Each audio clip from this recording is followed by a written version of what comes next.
Il y a de cela quelques années, à la révolution industrielle, on nous a vendu l'idée comme quoi que avec la révolution industrielle, l'être humain commencera à travailler de moins en moins, qu'il n'y aura plus la pénibilité du travail, qu'on partira justement à la retraite plus tôt. N'est-ce pas? C'était ça l'idée. Oui, ce sont les machines, parce qu'il y avait une crainte, comme quoi, non, les machines allaient remplacer les humains par-ci, par-là. Mais après, la société, la Matrix nous a vendu l'idée comme quoi que non, non, non, non, non. Au contraire, ces machines justement qui prennent justement une grande partie de notre travail va simplement nous permettre justement de pouvoir profiter au mieux de la vie, de pouvoir même prendre sa retraite dès le jeune âge, n'est-ce pas? Et aujourd'hui, quel en est le constat? Est-ce que la pénibilité du travail s'est estompée? Est-ce que les gens travaillent de moins en moins, profitent de plus en plus? Non. Au contraire, la tendance même est et en plus avec cette crise, que les personnes doivent de plus en plus travailler. Et d'ailleurs, voyant même ce qui se passe en France, aujourd'hui, l'âge de la retraite a même été repoussé. Pourquoi? Le but est que toi, tu puisses travailler plus pour pouvoir cotiser afin de remplir les caisses de l'État. Et on sait aujourd'hui qu'une personne sur 4 qui a sa retraite ne vit qu'une année à 3 ans pour toucher sa pension. Est-ce que c'est ça le but d'une vie? Le constat est que, ben voilà, rien n'a toujours jamais changé. Mais pourquoi est-ce que le salarié a toujours tendance à s'obstiner, à vouloir considérer son travail comme la solution ultime pour pouvoir se mettre en sécurité? Pourquoi est-ce que le salarié est dans l'affect? Dans cette vidéo, je vais te présenter trois raisons, trois raisons qui montrent pourquoi est-ce que le salarié sera toujours pauvre, pauvre. Tant que tu ne te libères pas justement de cette emprise, tant que tu ne te libères pas de ces chaînes mentales qui te maintiennent dans cette illusion, eh bien, mon cher ou ma chère, je peux déjà moi, déjà à mon niveau, je ne suis pas devin, dire comment est-ce que tu vas finir ta vie. Malheureusement, ça ne sera pas une fin qui fera rêver, en tout cas. À moins que tu ne prennes la décision de pouvoir changer dès maintenant. Tu sais, je me souviens lorsque je travaillais dans l'usine VDL Netcar aux Pays-Bas, c'est une usine de voitures qui fabrique des véhicules BMW et puis Mini Cooper. Sur une ligne de montage, il y a à peu près, disons quoi, 3000 à 4000 personnes. Sur une ligne de montage de véhicules. Moi, je te l'ai dit parce que moi, j'étais quality control. Je devais contrôler la qualité de véhicule à chaque phase de montage afin que ces véhicules puissent respecter les normes CE, Euro CE, contrôle européen. Chaque ligne, il y avait 3 à 4000 personnes. Donc, c'est pour te dire à quel point il fallait énormément de la main-d'œuvre, vraiment, la force humaine pour pouvoir réaliser une voiture que tout le monde a tendance à apprécier. On est assis dans une voiture confortable, on se sent bien, ça roule bien, il y a un moteur qui gronde bien, tu es consort. Mais ce que tu ne sais pas, il y a au moins plus de 3000 personnes qui ont été réunies pour à ce que tu puisses avoir le résultat d'une voiture qu'il y a actuellement. 4000 personnes sont passées là-dessus. Plus de 4000, je dirais même 6000 personnes sont passées là-dessus pour pouvoir avoir le véhicule dont tu es en train d'apprécier.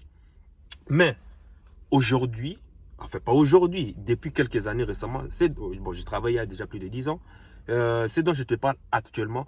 Aujourd'hui, l'usine Tesla, sur une ligne de montage, dans une usine Tesla, pour la fabrication d'un véhicule Tesla, il n'y a que, tu sais combien? Tiens-toi bien, il n'y a que 1 à 2 personnes sur toute la ligne de montage. Tout le reste, toutes les phases de montage pour la fabrication d'un véhicule Tesla, ce ne sont que des machines qui font tout le travail. Et d'ailleurs, même ces deux personnes ne sont là qu'à titre simplement juste de quelques petits contrôles de conformité ou ce genre de trucs. Et d'ailleurs, Tesla même a fabriqué une machine de presse de châssis, la seule et unique au monde. Cette machine de presse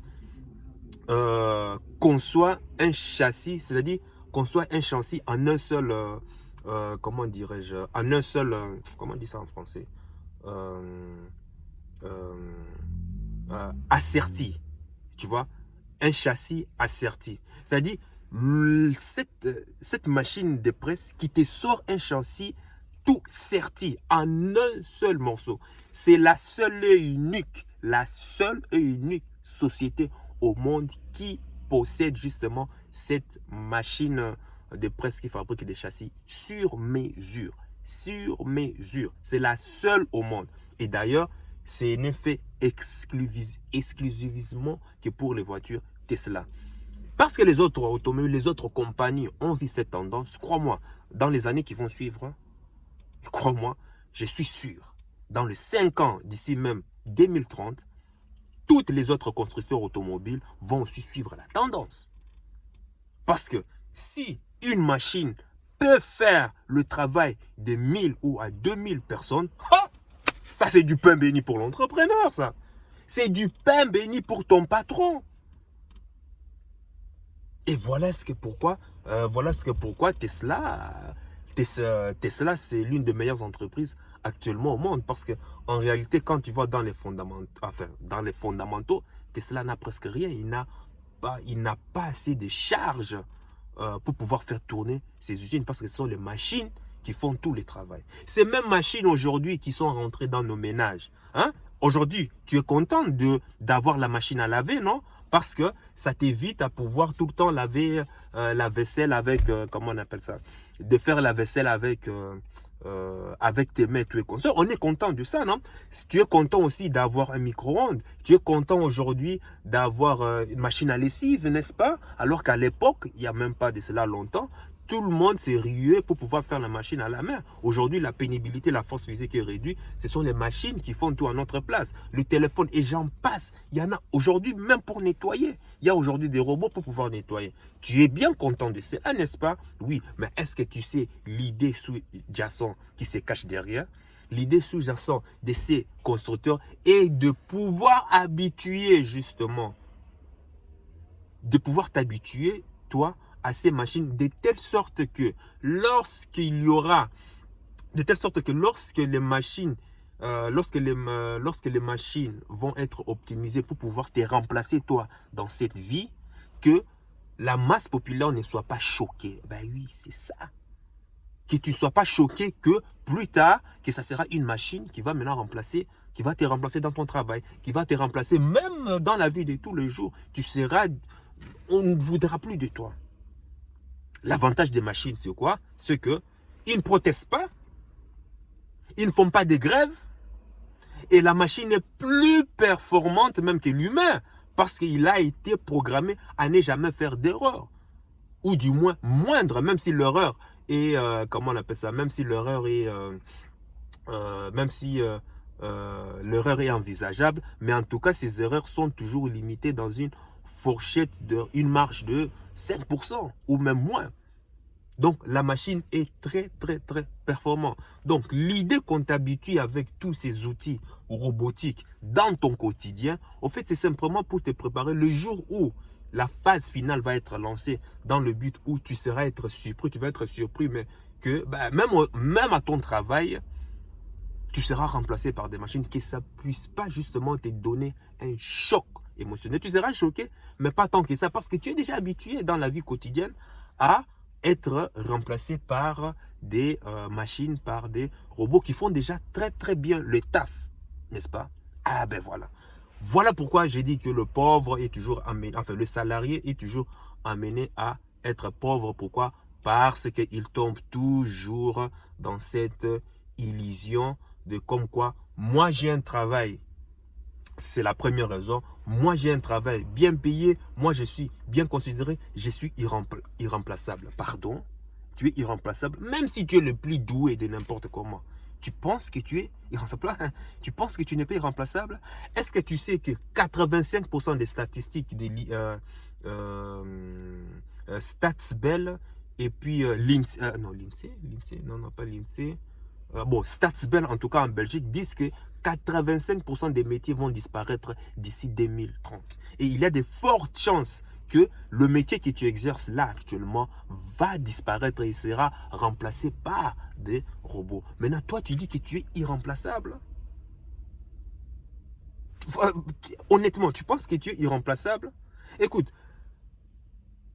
c'est bien de vivre dans le déni. C'est bien, ça fait énormément du bien de vivre dans le déni. De croire que non, je fais très bien mon travail, j'ai un CDI, je suis protégé par l'État, j'aurai mes trucs. Oui.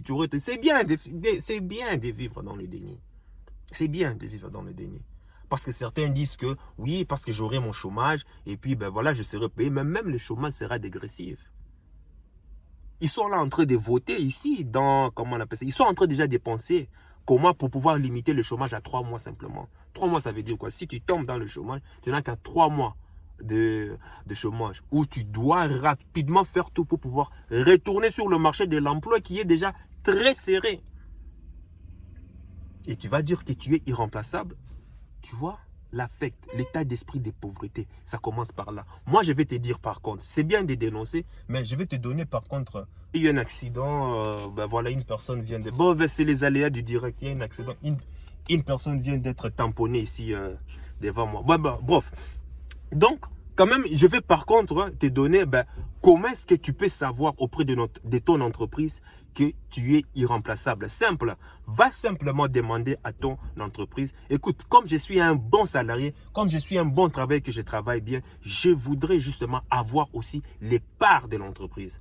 Ah oui, pas beaucoup, hein. Tu leur donnes seulement, écoute, je compte pour vous, je suis bien pour vous. Vous savez quoi? Je voudrais avoir 2, 3, 4% des parts de l'entreprise. Regarde la gueule de ton patron. Regarde la gueule de ton patron. Ah oui. Si vraiment tu es irremplaçable, ce patron fera tout. Si vraiment il reconnaît ta valeur, il fera tout. Il dit qu'il n'y a pas de souci. Il n'y a pas de souci, on signe un accord. Mais parce qu'il sait que de toute façon, oui, tu es un bon travailleur, tu es consort, mais il peut quand même trouver d'autres personnes sur le marché. Oui, il ne faut pas non plus couler d'illusions. Voilà pourquoi j'ai dit vivre dans le déni, c'est bien. Ou bien, la deuxième raison la plus plausible, plus ou moins flexible, c'est simplement de demander à ton patron que, voilà, que tu comptes démissionner parce que tu as trouvé une offre intéressante ailleurs. Regarde sa réaction. Regarde simplement sa réaction. Simple, c'est tout. Et puis, l'autre idée est que quoi? La deuxième raison, la deuxième raison qui suit est que pourquoi est-ce que le salarié est toujours pauvre? C'est que, justement, on tombe toujours dans l'affect. Et ça, j'ai remarqué, ça, c'est surtout les Belges. Le salarié belge est toujours émotionnel. L'émotionnel. Oui, mais moi, j'aime mon entreprise, j'aime mon travail, je fais ceci, j'aide les gens à faire ça, à faire ça. Non, tu n'aides personne. Tu n'aides que ton patron, c'est tout. Toi, tu aimes l'entreprise, mais est-ce que tu crois que l'entreprise t'aime? Voilà. C'est comme toi, tu es fou. C'est comme un homme qui est fou amoureux d'une femme passée par là, tu es comme ça. Mais tu crois que la femme en question t'aime de la même manière? Est-ce que tu crois que la femme en question te considère comme le premier choix? Tu vois, trop sentimentaliste, trop d'émotions, alors que tu oublies qu'à partir du moment où l'entreprise est dans une quelconque difficulté, l'entreprise, en tout cas les objectifs de l'entreprise, ton patron peut décider de te mettre dehors simplement pour sauver l'entreprise. Et on a vu ça depuis la crise des subprimes. On a vu ça aujourd'hui avec Proximus par exemple. Proximus, comment on appelle ça, la société de télécommunications qui a engagé en 2019 plus de 35 milliards de dollars. En 2020, pour excuse de crise, on licencie plus de 2000 personnes. Pourquoi? Pour pouvoir sauver l'entreprise. Et ils ont appelé ça restructuration. Voilà pourquoi le salarié est toujours sentimentaliste. Pourquoi sentimentaliste? Oui, c'est ton patron, oui. Mais ton patron ne t'aime que parce que tu es en train d'accomplir une tâche qui est en train de lui faire gagner de l'argent. Exclusez-moi, c'est trop différent. C'est trop différent. Tu vois, ça c'est en général, c'est la particularité des Belges. Oui, mais moi je fais ceci, moi j'aide, c'est ça. Oui, parce que simplement, tu fais un travail pécunier. Enfin, un travail qui aide justement l'entreprise à réaliser son objectif. Pas d'affect. Il n'y a pas d'affect dans le business. Il n'y a pas d'affect dans... Tu peux avoir d'affect pour ton travail, mais ton entreprise n'a pas d'affect pour toi. Ton entreprise est liée à toi parce que simplement tu accomplis parce que simplement tu lui aides à accomplir sa mission. C'est tout, point bas. À partir du moment où l'entreprise trouvera que pour sauver sa peau, pour sauver l'entreprise, il faut t'éliminer, il va le faire facilement. Il va le faire facilement. C'est d'abord l'objectif de l'entreprise qui prime d'abord. Trop sentimentaliste, le salarié.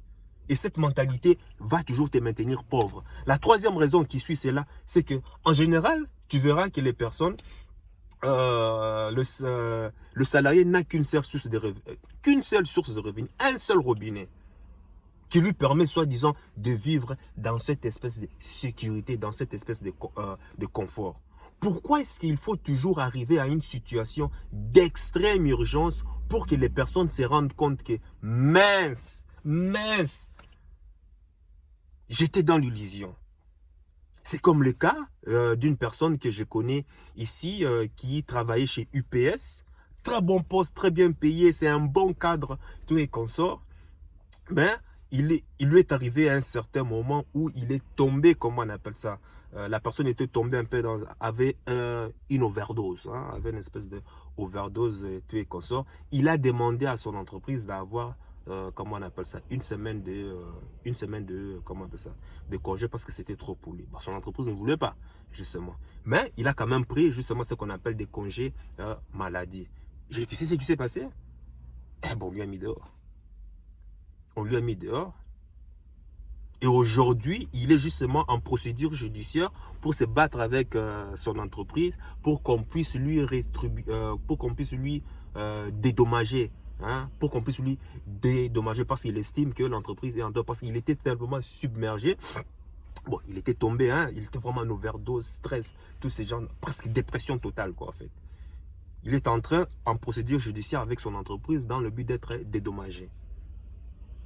Et aujourd'hui, maintenant, la personne se rend compte, oui, il est au chômage, mais il se rend compte que ce qui touche au chômage, il touche à peu près 70% de son salaire qui touche au chômage. Et que c'est moins, parce qu'il avait déjà un certain standard de vie.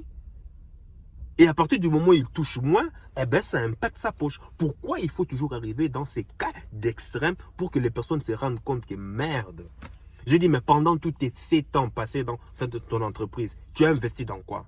Tu as d'autres sources de revenus? Mais non, mais je n'ai que... Ah ben voilà! Et à partir du moment où maintenant je lui permets, je lui ai montré d'autres possibilités de business simples qu'il peut lancer, qui va lui permettre de générer des revenus. Oh, je n'ai pas d'argent, c'est trop serré, par-ci, par-là, et autres. Ah ben, j'ai dit, ben voilà. Pendant que tu roulais, pendant que tu étais en train de traverser la période des vaches, la période glorieuse, au lieu d'y penser à cela, non, maintenant tu dois toujours attendre dans une situation difficile, dans une situation compliquée pour maintenant réfléchir à ça. Et maintenant tu te rends compte que tu n'as rien. Voilà le salarié. Vous voyez la mentalité des salariés. Et maintenant il va justifier ça par le fait que, bah écoute, je n'ai pas d'argent pour le moment, mais j'y penserai lorsque j'aurai l'argent. Justement, j'y penserai n'arrivera jamais. N'arrivera jamais. Parce que tu rencontreras toujours des situations, des circonstances, des événements qui feront en sorte que tu vas toujours prioriser d'autres choses par rapport à justement à l'outil, par rapport à l'investissement qui va te permettre déjà d'avoir des revenus complémentaires. Le but, c'est toujours de te maintenir dans cette pauvreté.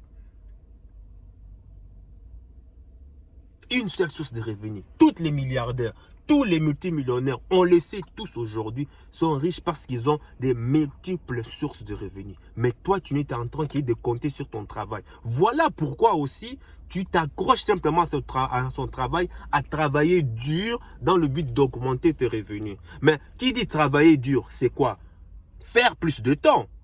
Plus de temps pour pouvoir avoir plus de revenus. Et plus tu as ce temps que tu consacres simplement à ton travail, cela veut dire que tu as moins du temps pour ta vie sociale, tu as moins du temps pour tes hobbies, tu as moins du temps pour pouvoir même vivre même tes passions. Donc en gros, tu vois, tu es toujours enchaîné dans cette rat-race. Mais si toi, tu as envie vraiment de vivre, je t'ai dit, moi je t'ai posé une question, même dans un live que j'ai fait ici, récemment, hier, si l'argent n'était pas une question, si l'argent n'était pas un problème, si l'argent n'était pas une préoccupation ou quoi que ce soit, comment veux-tu que ta vie soit? Comment veux-tu vivre? Quel sera ton lifestyle? Quel va être ton... que veux-tu faire ou avoir quotidiennement? Aujourd'hui, pour certaines personnes, il est difficile même de penser à cela. Parce que vous êtes toujours enraciné par la matrice qui dit que non, il est impossible de vivre sa vie de rêve, n'est-ce pas? Mais est-ce que tu sais qu'il y a des milliers, des millions de personnes qui vivent la vie de leurs rêves? Sans pour autant même être... Tu n'as pas besoin forcément d'être millionnaire pour vivre la vie de tes rêves. Hein? Est-ce que tu sais que pour certaines personnes, rien qu'avoir simplement 2500 € par mois, en plus de ce qu'ils ont, déjà, qui permet déjà d'être confortable? Te permet déjà de pouvoir déjà voyager, te permet déjà de pouvoir déjà vivre de tes passions. Si tu en as une passion en tout cas. Mais beaucoup de gens, 95% des gens n'ont pas de passion. Pourquoi faut-il arriver à ces extrêmes pour que les personnes comprennent? Et heureusement, même pour la personne qui travaille chez UPS, bon, justement avec de l'accompagnement ici, un peu avec je lui ai un peu torturé mentalement pour lui faire comprendre sa dure réalité. Chaque mois, il met en place un petit épargne, malgré son chômage qu'il touche, un petit épargne qui va lui permettre justement d'investir dans le business LR que je parle souvent et qui va lui permettre déjà de générer déjà 1500, 2500, 3000 € déjà de manière complémentaire. Et avec ça, si la personne a envie d'aller plus loin, quitte à lui, il suffit simplement de dupliquer ce qui marche déjà. Et c'est comme ça on s'en sort, comment on appelle ça? Et c'est comme ça on se met à mener une vie rêvée. Mais ça doit déjà passer par une prise de conscience qui va te permettre de pouvoir mettre en place des actions. Et ces actions qui vont justement aboutir à un résultat. Il y en a plein. Il n'y a pas qu'une seule façon de s'enrichir. Il y a multiples façons de s'enrichir. Mais ces outils que moi je suis en train de te présenter, ce sont des outils, c'est un système automatisé que tu vas mettre en place. Est-ce que ça va être facile? Non, ça ne va pas être facile. Ça va être dur, tu vas devoir charbonner parce que c'est une nouvelle compétence. Parce que tu n'es pas programmé à cela. Tu vas charbonner, tu vas pouvoir travailler dur. Mais en tout cas, ça vaudra la peine que de pouvoir passer 2 ans dans ton travail où tu seras simplement limité à plus ou moins un salaire plus ou moins constant. Alors qu'ici, tu as la possibilité de doubler tes revenus, même de doubler un salaire en 1 mois. Ça va demander ton implication. Moi, je ne demande pas, moi, je ne propose pas aux gens des business où tu vas générer de l'argent tout en dormant. Non, non, non. Si tu veux la facilité, ce n'est pas ici. Va jouer au loto dans ces cas. Va jouer au loto. Les gens n'ont qu'une source de revenus. Et même, je vois même certains salariés, oui, ouais, j'ai lu Père riche, Père pauvre. Oui, mais tu as lu Père riche, Père pauvre. Lire une fois, est-ce que ça suffit? Ça ne suffit pas une fois. Si tu as lu une seule fois, qu'est-ce qu'il a dit? Peux-tu me citer déjà les 3 premiers fondements de base de l'intelligence financière? Les 3 premières des ventes qui est les 3 premiers fondamentaux écrits dans le livre Père riche, Père pauvre. C'est quoi? Lire une fois ne suffit pas. Il faut lire plusieurs fois. Tu manges une fois. Est-ce que si je viens te proposer à manger, est-ce que tu vas me dire non, non, non, c'est bon, j'ai déjà mangé hier, je n'ai plus envie de manger. Non, tu voudras encore manger. Ben, c'est pareil aussi avec le livre. C'est pareil aussi avec se lancer dans le business. Il faut aussi se donner, donner son énergie, donner son temps, mais être constamment là-dedans pour pouvoir faire en sorte que ta machine, ton système puisse s'automatiser après. Ce sont, moi en tout cas, ces 3 raisons. Bon, il y en a plein, hein, il y en a plein, mais ici, on reste vraiment de manière basique. Parce que si les fondamentaux ne sont pas compris, s'il n'y a pas une prise de conscience au niveau des fondamentaux, au plus tu vas monter en hauteur, au plus ça sera vide. Ça ne sera qu'un château de cartes, en fait. Tu vois, avec ces 3 raisons, je te conseille déjà de pouvoir déjà changer dès maintenant, ton mindset. Et si tu ne le sais pas ou bien si tu te poses encore des questions, pour ça, contacte-moi dans les commentaires et puis on va voir comment est-ce qu'on va mettre en place par rapport, quelle que soit ta situation, comment est-ce qu'on va mettre en place un système qui va déjà te permettre de pouvoir ôter ta ceinture et puis descendre le pantalon. Mais le salarié vit toujours dans le mindset de on serre la ceinture, mais il va en même temps baisser le pantalon. Ça ne va pas, ça ne va pas, ça ne va pas. N'oublie pas, d'ici 2030, 85% vont perdre leur salaire. Et il y a de fortes chances que toi, tu te retrouves là-dedans. Ben oui, il y a de fortes chances que tu te retrouves là-dedans. Sur ce, sache que ton cœur sait déjà ce que ton cerveau essaie de comprendre. Suis la voie de ton cœur. Il connaît déjà le chemin. Ciao.